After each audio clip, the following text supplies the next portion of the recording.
Sunday morning after 10 days off morning இன்றைக்கி தான் சாமிக்கு விளக்கெல்லாம் ஏற்றிட்டு வீட்லேயுமே நான்வெஜ் எடுத்து குக் பண்ணோம். பிகாஸ் ரிலேட்டிவ் ஒருத்தவங்க இப்போ ரீசெண்டாக வந்து இறந்துட்டாங்க. ஆக்சுவலாக அன்றைக்கி வந்து அம்மாவும் அப்பாவும் வந்து ஒரு ஃபங்க்ஷனுக்கு போக வேண்டியது இருந்துச்சு.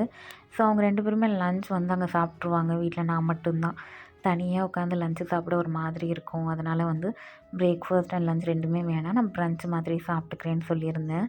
ஆக்சுவலாக அன்றைக்கி வந்து சிக்கன் எடுத்திருந்தோம். நான் தான் குக் பண்ணுறேன்னு சொன்னேன். அம்மா வேண்டாம் நீ ரெஸ்ட்லேயே இரு அப்படின்னு சொல்லிட்டு சிக்கன் சிகப்பு குழம்பு தான் வந்து செஞ்சுருந்தாங்க. யூஸ்வலாகவே நம்ம வீட்டில் சிக்கன் எடுத்தோம் அப்படின்னா மேக்ஸிமம் வந்து சிக்கன் சிகப்பு குழம்பு, சிக்கன் பிரியாணி இல்லை சிக்கன் 65 இதான் வந்து செய்ய சொல்லுவேன். இதை தாண்டி புதுசாக எதுவும் ட்ரை பண்ணணும்னு எனக்கு தோணாது. அதே மாதிரி தான் ரெஸ்டாரண்ட் போனாலுமே மட்டன் பிரியாணி இல்லை சிக்கன் பிரியாணி வித் சிக்கன் 65 தான் ஆர்டர் பண்ணுவேன். புதுசாக எதுவும் ட்ரை பண்ணணும்னு தோணாது.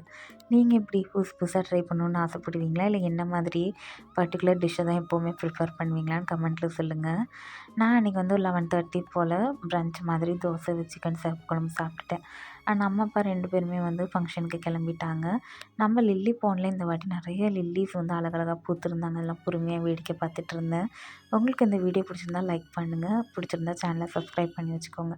வேற ஒரு வீடியோவில் பார்க்கலாம். டேக் கேர், டாட்டா, பாய்.